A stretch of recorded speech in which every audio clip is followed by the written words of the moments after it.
बड़ी खबर देंगे। श्रीलंका में बदतरीन सियासी बहरान के बाद सदर गोटाबाया राजापक्से मुल्क से फरार हो गए हैं।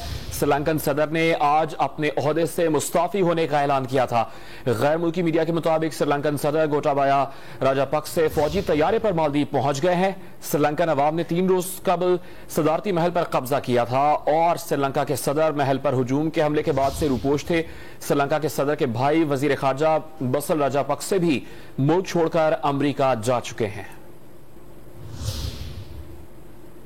बड़ी खबर देंगे। श्रीलंका में बदतरीन सियासी बहरान के बाद सदर गोटाबाया राजापक्से मुल्क से फरार हो गए हैं।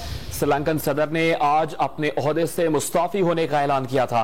गैर मुल्की मीडिया के मुताबिक श्रीलंकन सदर गोटाबाया राजापक्से फौजी तैयारे पर मालदीव पहुंच गए हैं।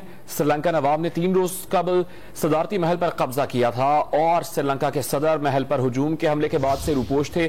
श्रीलंका के सदर के भाई वजीर खारजा बसल राजापक्से भी मुल्क छोड़कर अमरीका जा चुके हैं।